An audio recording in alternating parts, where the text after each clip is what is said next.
7 ജില്ലകളിൽ നേരത്തെ ആദ്യഘട്ടം നടന്ന ജില്ലകളിലെ പോളിംഗ് പെർസെൻറ്റേജ് കുറഞ്ഞതിൽ ഇപ്പോൾ വടക്കൻ ജില്ലകളിൽ ഇതുവരെയുള്ള പോളിംഗ് പെർസെൻറ്റേജ് അത്യാവശ്യമുള്ള ഭേദപ്പെട്ട പോളിംഗ് ആണ്. ഇപ്പോൾ മന്ത്രി കെ രാജൻ ക്യൂവിൽ നിൽക്കുന്നു. തദ്ദേശ തെരഞ്ഞെടുപ്പ് അദ്ദേഹത്തിന്റെ സമ്മതിദാനാവകാശം വിനിയോഗിക്കാൻ അദ്ദേഹം ക്യൂവിൽ നിൽക്കുന്ന ദൃശ്യങ്ങൾ കൂടി നമ്മൾ കാണുന്നുണ്ട്. അപ്പോൾ ഇങ്ങനെ നിലവിലെ സാഹചര്യങ്ങൾ ഇങ്ങനെയൊക്കെയാണ്. നമുക്ക് പാലക്കാട്ടേക്ക് ഒന്ന് പോകാം. പാലക്കാട് എന്തായി അവസ്ഥ എന്ന് റഹീമുണ്ട്.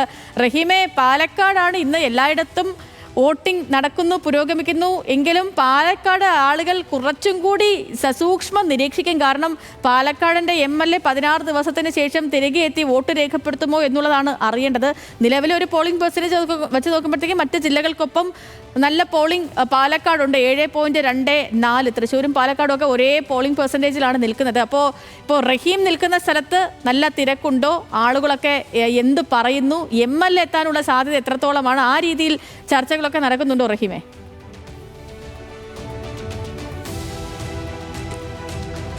ഇത് പ്രധാനമായും പാലക്കാടിനെ സംബന്ധിച്ചിടത്തോളം ഏറ്റവും വലിയ ചോദ്യം അത് തന്നെയാണ്. പാലക്കാടിന്റെ MLA രാഹുൽ മാങ്കൂട്ടത്തിൽ ഇന്ന് വോട്ട് ചെയ്യാൻ എത്തുമോ ഇല്ലയോ എന്നുള്ളതാണ്. ഞാനിപ്പോൾ നിൽക്കുന്നത് രാഹുൽ മാങ്കൂട്ടത്തിന് വോട്ടുള്ള ബൂത്തിലാണ്. ഈ കാണുന്ന ബൂത്തിൽ, അതായത് കുന്നത്തൂർമേട് നോർത്ത് ഡിവിഷൻ 24-ലെ ഈ 2ാം നമ്പർ ബൂത്തിലാണ് രാഹുൽ മാങ്കൂട്ടത്തിൽ വോട്ട് ചെയ്യേണ്ടത്.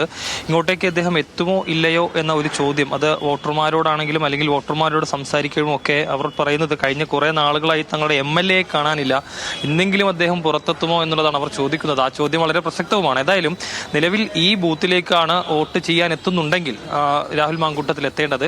സ്വാഭാവികമായും സെഷൻസ് കോടതിയിൽ നിന്ന് മുൻകൂർ ജാമ്യം, അതായത് 2ാമത്തെ കേസിൽ മുൻകൂർ ജാമ്യം ലഭിച്ച സാഹചര്യത്തിൽ സ്വാഭാവികമായും അറസ്റ്റ് പേടിക്കേണ്ട സാഹചര്യം നിലവിൽ രാഹുൽ മാങ്കൂട്ടത്തെ സംബന്ധിച്ചിടത്തോളം ഇല്ല. അതുകൊണ്ട് തന്നെ തന്റെ സമ്മതിദാനാവകാശം രേഖപ്പെടുത്താൻ രാഹുൽ എത്തുമോ എന്നൊരു ചോദ്യം ഉയർന്നു നിൽക്കുകയും ചെയ്യുന്നു. ഏതായാലും ഇവിടുത്തെ പ്രാദേശിക നേതാക്കളുമായിട്ടൊക്കെ സംസാരിക്കുമ്പോൾ അവരൊരു കൃത്യമായൊരു മറുപടി പറയുന്നില്ല. കാരണം സ്വാഭാവികമായും കോൺഗ്രസിനെ പാർട്ടി പുറത്താക്കിയതാണ്, രാഹുലിനെ പാർട്ടിയിൽ നിന്ന് പുറത്താക്കിയതാണ്. അതുകൊണ്ട് തന്നെ നേതാക്കൾ അത് സംബന്ധിച്ച് തങ്ങൾക്ക് അത് സംബന്ധിച്ചൊരു വ്യക്തത ഇല്ല എന്നുള്ളതാണ് അവർ പറയുന്നതെങ്കിൽ പോലും വളരെ അടുത്ത ബന്ധം പല പ്രാദേശിക നേതാക്കളുമായി സൂക്ഷിക്കുന്ന ഒരാളാണ് രാഹുൽ മാങ്കൂട്ടത്തിൽ. ആ അടിസ്ഥാനത്തിൽ തന്നെ അദ്ദേഹം എത്താനുള്ള സാധ്യത തള്ളിക്കളയാൻ കഴിയില്ല. ഏതായാലും രാവിലെ സമയങ്ങളിൽ ഒരുപക്ഷെ അദ്ദേഹം എത്താനുള്ള സാധ്യതയില്ല. അഥവാ എത്തുകയാണെങ്കിൽ തന്നെ ഒരുപക്ഷെ ഉച്ചയ്ക്ക് ശേഷമോ മറ്റോ ആയിരിക്കും രാഹുൽ മാങ്കൂട്ടത്തിൽ എത്തുക എന്നുള്ളതാണ്. സ്വാഭാവികമായി പാലക്കാട് ജില്ലയെ സംബന്ധിച്ചിടത്തോളം മികച്ച പോളിംഗ് ശതമാനം സേതു പറഞ്ഞ പോലെ തന്നെ 7% കഴിഞ്ഞിട്ടുണ്ട്. ഇതുവരെ 1.5 മണിക്കൂറിലധികം ഞാൻ നിൽക്കുന്ന ഈ പ്രദേശത്ത് വലിയൊരു തിരക്ക് അനുഭവപ്പെടുന്നില്ല. കാരണം ആളുകളൊക്കെ തന്നെ രാവിലെ കുറച്ച് ആളുകൾ വന്ന് വോട്ട് ചെയ്തു പോയി. പിന്നെ ഈ പറയുന്നത് പോലെ തന്നെ ചില ആളുകളൊക്കെ ഞാൻ റഹീമിലേക്ക് വരാവേ. കാരണം പറഞ്ഞ പോലെ പാലക്കാടാണല്ലോ ഈ വലിയ ആകാംക്ഷയോടെ ആളുകൾ നോക്കുന്ന ഒരു സ്ഥലവും പാലക്കാടാണ്. അവിടേക്ക് ഇതേ മുതിർന്ന ആളുകളൊക്കെയും എത്തുന്നു, വോട്ട് രേഖപ്പെടുത്തുന്നു. അപ്പോൾ അതാണ് കാര്യം. നമുക്ക് തൃശ്ശൂരേക്ക് ഒന്ന് പോകാം. തൃശ്ശൂരിലും ഈ കോർപ്പറേഷനിലും ഒക്കെ തൃശ്ശൂരാണ് നിലവിൽ നല്ല പോളിംഗ് പെർസെൻറ്റേജ് ഉള്ളത്. ഒപ്പം തന്നെ നിലവിൽ മറ്റിടങ്ങളിൽ 7.24. പാലക്കാടും തൃശ്ശൂരും ഒപ്പത്തിനൊപ്പമാണ് ഇപ്പോൾ നിലവിലെ പോളിംഗ് പെർസെൻറ്റേജ് ഒക്കെ. ലെവിനുണ്ട്. ലെവിനെ, എങ്ങനെയാണ് കാര്യങ്ങൾ? 1.5 മണിക്കൂർ 2 മണിക്കൂറിലേക്ക് എത്താൻ പോകുന്നു.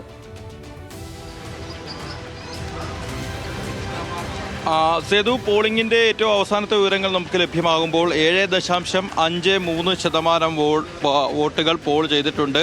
20,7461 വോട്ടുകൾ, 2,77,461 വോട്ടുകൾ ഇതുവരെ പോൾ ചെയ്തു എന്നുള്ളതാണ് ലഭ്യമായിരിക്കുന്ന വിവരം. ജില്ലയിലെ 111 തദ്ദേശ സ്ഥാപനങ്ങളിലേക്കുമായി കനത്ത പോളിംഗ് തന്നെ ആദ്യ മണിക്കൂറിൽ ഉണ്ടായി എന്ന് വേണമെങ്കിൽ പറയാം. ആദ്യ മണിക്കൂറിൽ വീടുകളിൽ നിന്നും മറ്റുമെത്തിയ സ്ത്രീകളും ആളുകളും ജോലിക്ക് പോകേണ്ട ഉദ്യോഗസ്ഥരും അടക്കമുള്ള ആളുകളുടെ ഒരു വോട്ടിംഗ് ശതമാനമാണ് ആദ്യ മണിക്കൂറുകളിൽ ഉണ്ടായിട്ടുള്ളത് എന്നുള്ളതാണ് ഇതുവരെ ലഭ്യമായ കണക്കുകൾ പ്രകാരം. വിവിധ നഗരസഭകളിലെ കണക്കുകൾ നമ്മൾ പരിശോധിക്കുമ്പോൾ കുന്നുംകുളത്ത് 6.92% പേർ വോട്ട് ചെയ്തിട്ടുണ്ട്. ഇരിങ്ങാലക്കുടയിൽ 6.55% വോട്ട് ചെയ്തിട്ടുണ്ട്. കൊടുങ്ങല്ലൂരിൽ 5.47% വോട്ടുകൾ പോൾ ചെയ്യപ്പെട്ടു. ചാവക്കാട് 7.89%, ഗുരുവായൂർ 7.94%, ചാലക്കുടിയിൽ 7.78%, തൃശ്ശൂരിൽ 6.12%, വടക്കാഞ്ചേരിയിൽ 6.33%. അങ്ങനെ ആദ്യ മണിക്കൂറുകളിൽ നഗരസഭകളിലെ പോളിംഗ് ശതമാന കണക്കുകൾ ലഭ്യമാകുമ്പോൾ കനത്ത പോളിംഗ് തന്നെ ഉണ്ടായിട്ടുണ്ട് എന്ന് തന്നെയാണ് നമ്മൾ മനസ്സിലാക്കുന്നത്. തദ്ദേശ സ്ഥാപനങ്ങളുടെ കണക്ക് പരിശോധിക്കുമ്പോൾ മറ്റ് ഇതര തദ്ദേശ സ്ഥാപനങ്ങളിൽ 6.27% വോട്ടുകളും ഇതിനോടകം തന്നെ രേഖപ്പെടുത്തി. കാര്യമായ പ്രശ്നങ്ങളൊന്നും ഇല്ലാതെ തന്നെയാണ് ജില്ലയിലെ ആദ്യ മണിക്കൂറിലെ തെരഞ്ഞെടുപ്പ് കടന്നു പോകുന്നത്. പല സ്ഥലങ്ങളിൽ വോട്ടിംഗ് മെഷീനുകൾക്കൊക്കെ ചില തകരാറുകൾ ഉണ്ടെങ്കിലും അതെല്ലാം പരിഹരിക്കാൻ സാധിച്ചിട്ടുണ്ട് എന്നുള്ളത് തന്നെയാണ് ഉദ്യോഗസ്ഥർ അറിയിക്കുന്നത്. വോട്ടിംഗ് തകരാറ് തൃശ്ശൂർ കൊരട്ടിയിൽ വോട്ടിംഗ് യന്ത്രത്തിൽ തകരാറ് വരികയും കൊരട്ടി പഞ്ചായത്തിലേക്കുള്ള 19-ാം വാർഡിലെ 2-ാം ബൂത്തിൽ പോളിംഗ് തുടങ്ങാൻ കഴിഞ്ഞിട്ടില്ല. പകരം വോട്ടിംഗ് മെഷീൻ എത്തിച്ചതിന് ശേഷമായിരിക്കും അവിടെ പോൾ ചെയ്യാൻ സാധിക്കുക. മറ്റത്തൂർ ഗ്രാമപഞ്ചായത്തിലും 16-ാം വാർഡിൽ ടാഗോർ മഹിളാ സമാജം ബൂത്തിൽ വോട്ടിംഗ് യന്ത്രത്തിന് തകരാറായിട്ടുണ്ട്. അതേപോലെ തന്നെ കാടുകുറ്റി പഞ്ചായത്തിലെ 13-ാം വാർഡിലും വോട്ടിംഗ് യന്ത്രത്തിന് തകരാറായിട്ടുണ്ട്. നമ്മളിപ്പോൾ കണ്ടുകൊണ്ടിരിക്കുന്നത്, നമ്മളിപ്പോൾ ഉള്ളത് അന്തിക്കാട് ഗവൺമെൻറ് ഹയർ സെക്കൻഡറി സ്കൂളിലാണ് നമ്മളുള്ളത്. മന്ത്രി കെ രാജനും കുടുംബാംഗങ്ങളും അടക്കം വോട്ട് ചെയ്യാനെത്തിയ ബൂത്ത് ഇവിടെ തന്നെയാണ്. സംവിധായകൻ സത്യൻ അന്തിക്കാടിനടക്കമുള്ള ആളുകൾക്ക് വോട്ടുള്ളത്. ഓക്കെ ലെവനെ, ശരി. അപ്പൊ മന്ത്രി അടക്കം നമുക്കിപ്പോ ക്യൂവിൽ നിൽക്കുന്നത് കാണാം. അദ്ദേഹവും വോട്ട് രേഖപ്പെടുത്തിയതിനു ശേഷം പ്രതികരണം നടത്തും. ഇപ്പൊ സരീഷ് പറയുന്ന അനുസരിച്ച് ഈ കാസർഗോഡ് കംപ്ലീറ്റ് പ്രശ്നമാണ്. എല്ലാ ഇടങ്ങളിലും അത്യാവശ്യം എല്ലാ സ്ഥലങ്ങളിലും യന്ത്ര തകരാറ് റിപ്പോർട്ട് ചെയ്യുന്നുണ്ട്. ഇപ്പം ഈ സമയത്തും യന്ത്ര തകരാറ് റിപ്പോർട്ട് ചെയ്യുന്നുണ്ട്. കുറ്റിക്കോൽ പഞ്ചായത്തിലെ 4-ാം വാർഡ് ബൂത്ത് 1-ലും യന്ത്ര തകരാർ, അവിടെ വോട്ടിംഗ് തടസ്സപ്പെട്ടു എന്നാണ് സരീഷ് പറയുന്നത്. അതേപോലെ പീലിക്കോട് പഞ്ചായത്തിലെ 14-ാം വാർഡ് ചന്തേര UP സ്കൂളിലെ 2-ാമത്തെ പോളിംഗ് ബൂത്തിലും ഇതുപോലെ മെഷീൻ തകരാറുണ്ട്.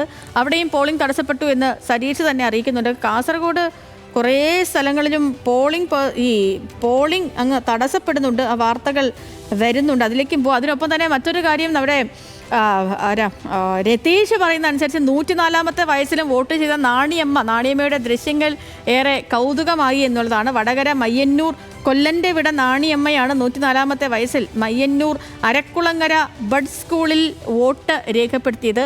അപ്പോൾ അതിൻ്റെ ദൃശ്യങ്ങളുമൊക്കെ വന്നിട്ടുണ്ട്. അത് നമുക്ക് കുറച്ച് കഴിഞ്ഞതിന് ശേഷം പ്രേക്ഷകരിലേക്ക് എത്തിക്കാൻ സാധിക്കും. അപ്പോൾ ഇനിയിപ്പോൾ നമുക്ക് വീണ്ടും ഞാൻ ഒന്നുകൂടി പാലക്കാട്ടേക്ക് പോവുകയാണ്.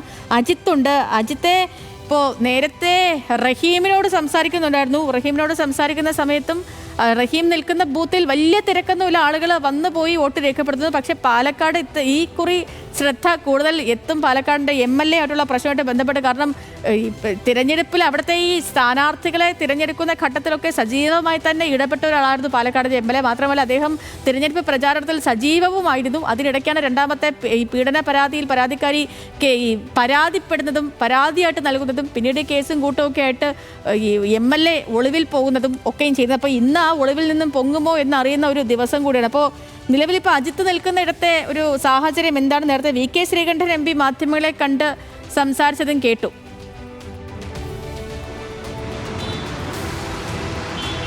സേതുലക്ഷ്മി, ഏതാണെങ്കിലും ഇപ്പോൾ ആളൊഴിഞ്ഞ സാഹചര്യമാണ് ഉള്ളത്. രാവിലെ തിരക്കുണ്ടായിരുന്നു, അത് കുറഞ്ഞു. ഇപ്പോൾ ഏതാണ്ട് തിരക്ക് ഒഴിഞ്ഞ സാഹചര്യമാണുള്ളത്. പാലക്കാട് ഇന്ന് വിവിധങ്ങളായ പ്രശ്നങ്ങൾ ഉണ്ടായിട്ടുണ്ട്. അതാണ് ഏറ്റവും എടുത്തു പറയേണ്ടത്.